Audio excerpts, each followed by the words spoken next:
intéressant de rentrer dans le détail. D'ailleurs, on a un support à disposition. Est-ce que tu peux nous présenter le mécanisme de la protection luxembourgeoise, justement, s'il te plaît, Charles?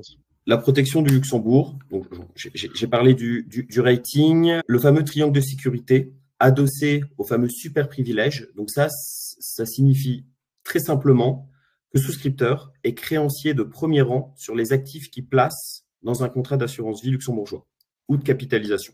C'est-à-dire que s'il y a une faillite de la compagnie d'assurance ou de la banque, ce sera toujours le souscripteur, l'investisseur, qui sera remboursé en premier.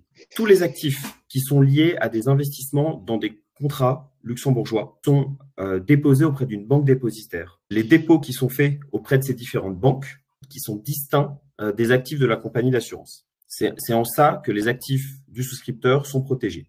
Et qui surveille cet environnement-là et tout ça, c'est le commissariat aux assurances luxembourgeois, qui est l'instance de régulation luxembourgeoise. Donc, quand vous investissez dans un contrat One Life, vous investissez dans un compte qui est propre à votre contrat. Vous pouvez développer le sujet, vous pouvez même avoir différents comptes dans un seul contrat, une seule police d'assurance, auprès même de banques dépositaires différentes. Donc, c'est vraiment ce principe-là de triangle, l'assureur, la banque, le commissariat aux assurances luxembourgeois, qui fait qu'il y a un environnement extrêmement favorable pour la protection des actifs. S'il y a des questions sur le sujet, je peux peut-être évoquer peut-être la loi Sapin, voilà, Sapin 2. Exactement. Donc ça, c'est un autre sujet. C'est-à-dire que la loi Sapin 2 en France, deux grands principes qui peuvent faire peur aux épargnants, c'est la suspension des rachats et également imposer aux compagnies d'assurance de diminuer le rendement des contrats. Les contrats luxembourgeois ne sont pas soumis à la loi Sapin 2. Donc, en ça, qu'il peut y avoir un intérêt pour les investisseurs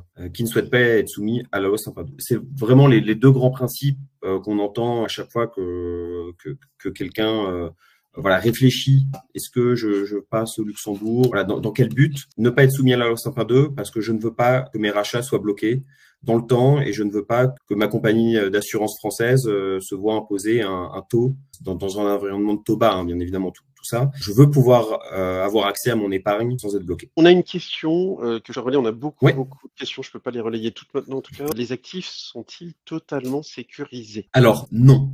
Pourquoi? Parce que ça dépend de ce sur quoi on investit. Donc, les fluctuations de marché, etc. Ça, c'est pas des actifs sécurisés. On est quand même exposé au marché. Par contre, ils sont totalement sécurisés en cas de défaut de la compagnie ou de la banque. Alors, totalement sécurisés, si ce n'est que certains peuvent imaginer que le gouvernement luxembourgeois garantit les actifs des contrats.